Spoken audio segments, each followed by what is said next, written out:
하도록 해서. 자, 금융위원장님. 예. 지난번에 하여튼 우리 위원장님이 이런저런 여러 가지 구상을 말씀하시면서 우리 이제 금융지주 회장 이 교체 여기에 대해서 합리적 예측이 맞게 될 것이다. 전문성이 없거나 정치적으로 된 분은 거기에 맞게 처리하겠다. 이런 말씀을 하시고 난 뒤에 우리 강만수 회장이 사의를 표명했고 이팔성 금융지주 회장도 이제 사의를 표명을 했어요. 그리고 이제 우리 산은 금융지주 회장으로 홍기택 회장이 들어왔고 어젠가요? 주주총회에서 은행장으로 취임하고 그랬죠. 어쨌든 이 위원장 취임하시면서 인사 말씀에서도 이야기를 했지만 우리 이제 금융의 산업의 독자성 이거 저도 상당히 중요한 의미가 있고 또 앞으로 그리 가야 된다고 보는데 그런 관점에서 보면은 이 임명 자체가 어쨌든 이 정치적인 동기와 결부되어 있는 이런 분,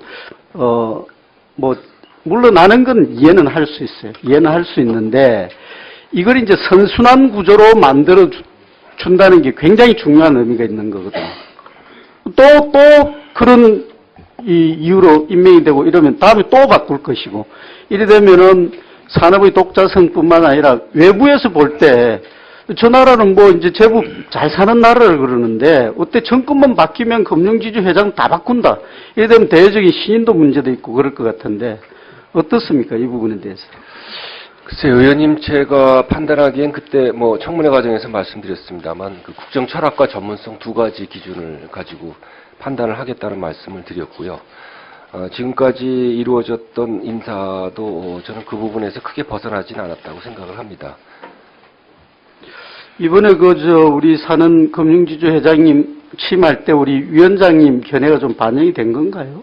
예. 제가 지청권자로서 지청권의 행사를 충분히 했다고 생각을 합니다.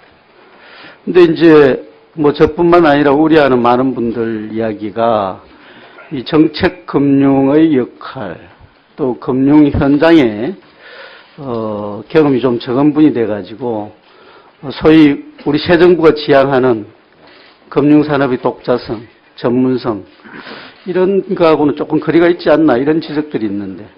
저는 동의하기 어려운 것이요. 지금 신임 회장께서 인수위에서 그 밑그림을 그렸고 거기서 국정철학이 공유가 됐고 그 다음에 여러 가지 교수나 사회이사 활동을 통해서 충분히 금융에 대해서 그 방향을 갖고 있었다고 생각을 하고요.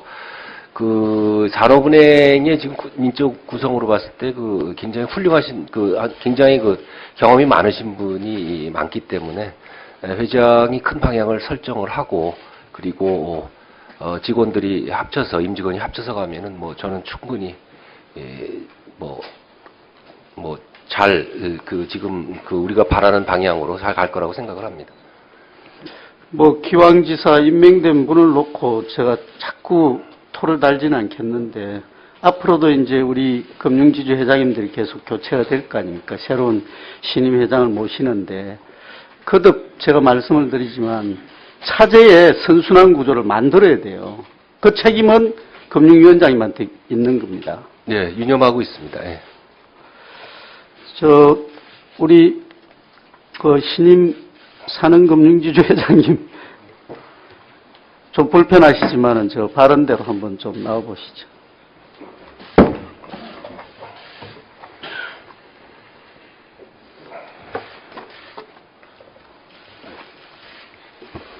어쨌든 우리 산업은행이 우리 경제에 차지하고 있는 비중도 있고 또 국가의 정책금융 담당을 하고 있어서 신임 회장에 대한 기대가 다들 큽니다. 일을 좀 잘 해주시고 그리고 이제 언론에 보도가 됐습니다만은 이 산업은행의 민영화 방향에 대해서 우리 이제 회장님의 견해가 학교에 계실 때하고 이 회장이 취임하고 난 뒤하고 달라졌다 이런 지적이 있던데요. 예, 맞습니다.